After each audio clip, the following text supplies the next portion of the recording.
feels a bit like a ghost town. It's like siesta time. We live up there at that street there, which is very tight, and there's a public car park here.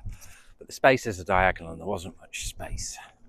Well, there weren't any spaces yesterday. And the neighbour kindly got in the van with us. Unfortunately, they're leaving to go to Ireland in their van that they've just built out for most of the month, but they'll be back for the last few days. And they seem really nice, Philippe and Edith.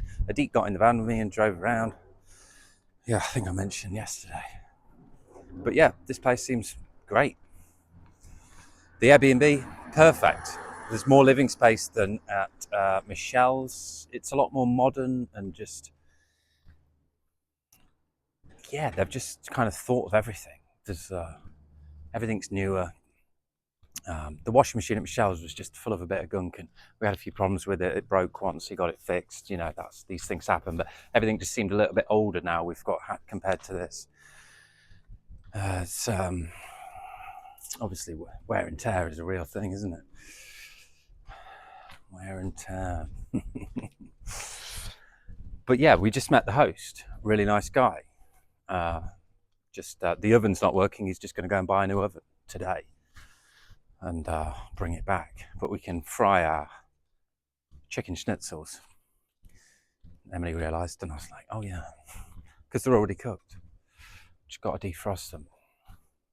But yeah, the place is really nice. There's an outdoor space. The thing is, you don't know what these Airbnbs are like. You look at the pictures, you've got no idea really until you get there. And you look at the place around and you're like, okay, it looks like there's a few things going on. Is there anything going on? There's the van.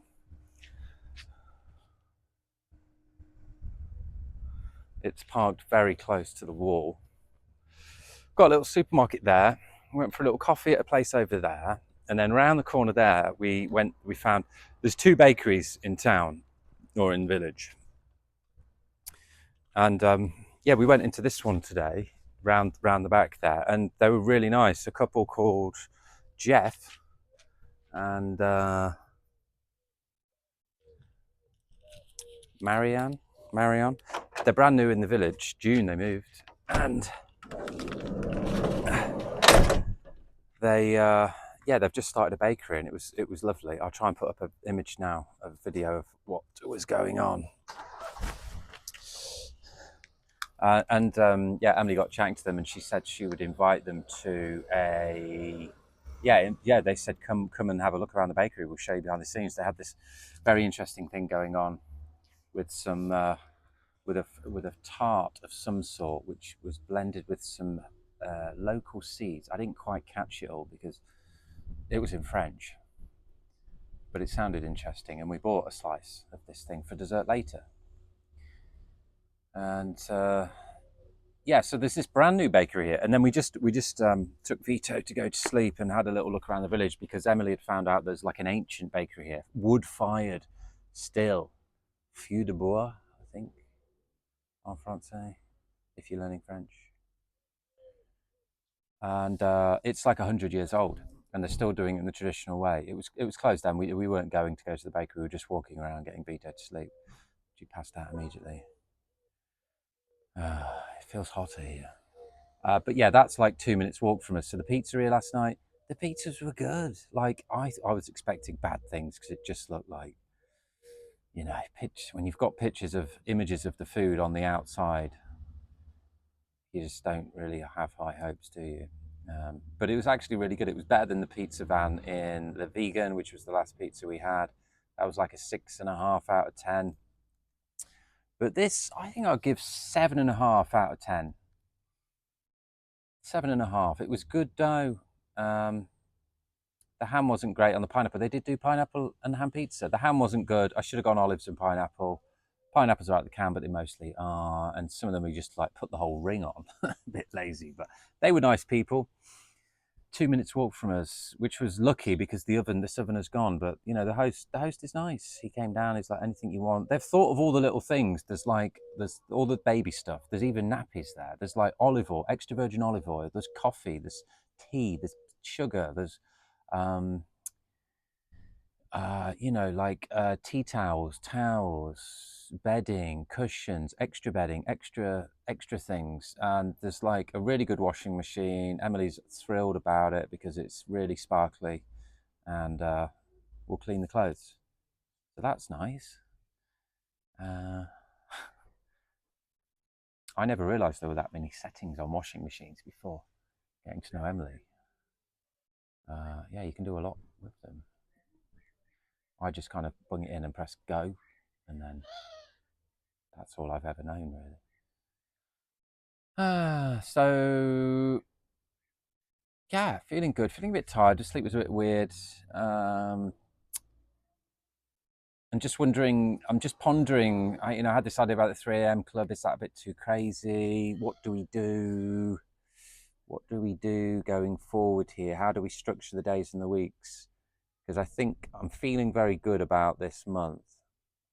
It feels like the fogs are lifting. It feels like the stickiness has ended. It feels like we are, finding our feet now with this. Everybody's friendly. Everybody's nice. Things are flowing. And some past things hopefully coming to a remedying, sorting, which is good. And yeah, it's good. It's just good not to have any disharmony, isn't it? With things, with yourself, with past things, with people. Harmony is always the best option. Not always easy. We're here to learn. We're here to make mistakes and grow together, and compromise, communication, and sometimes just drawing a line under it and going, that happened. Let's move forward. We learned a load of stuff. So yeah, the van's here. There is a bus stop here, and Emily, I was like, oh, maybe we should look into the bus to Avignon. It's like a 15-minute drive, and the buses are like €1 something. So I think I'm happy with the van here. They've got cameras and lights here. Oh, half the people are just parked here because all these streets are very small and not very parking friendly. So I think a lot of people, they have a lot of public parking spaces, and people just park wherever they want. I love that about France. There's no fines. There's no traffic wardens walking around fining people. The parking, they leave spaces for disabled people and police officers, which is fair enough. But like, they don't charge for parking anywhere. Sometimes they have parking restrictions because they don't want campers coming in for the night because they have specific camping areas. That's fair enough. But yeah, they just let people come in and, you know, park your car and go to the shops. Good for commerce. I've some of my past videos about the parking in Lincoln and just the apps.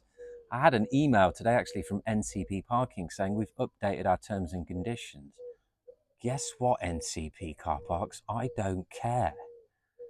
You can shove your T's and C's in your app and your whole parking process where the sun don't shine. It's a joke. But here, obviously, they have a lot of independent shops. They have the bakeries, the butchers, and shops dotted around in the communities, which is nice. So you can just go and park. Lovely. So yeah, still pondering the best format. I keep kind of putting some effort into a bit of a new format and then thinking about it and changing. I guess we're just continually evolving. That's what we do. Yeah, but just this place was a bargain. It was like over 50% discount to 1,100 for the whole month. So that's great. We've got a really nice outdoor courtyard as well, which is enclosed, and it's got a really nice table and chairs, and it's got a really nice parasol. So there's a bit of sun in there, a bit of shade, whatever you want. Vito's bike's out there. It kind of really nice big door going into this massive shared open kitchen area. Sofa bed in the lounge for me at the minute, and then yeah, just not everything's just very well thought out. Like, and there's just all of the things that you need, and that's what they did say in the review. It would be all of the things that you need, and they're not lying. It's good reviews. It was a lucky find to find these places for a month. All they needed is put somebody in for 1 or 2 days, and it'd be game over. So yeah, we're in a bit of a small town, large village near Avignon, which looks like something out of Game of Thrones. So it'll be interesting to see that. I've just got this month's really about the business and getting it off the ground. Not it's got off the ground, but we need to start taking money. we need to start helping people and getting our courses and educational pathways and everything else out there. So we did a hell of a lot of groundwork. I did listen to some video, some guy I follow about some energy update about it. It has just been this month is the first month apparently of the year where things are opening up and all the stickiness and the kind of friction with trying to get things going is opening up. So yeah, apparently it's go time, universally speaking. Bye.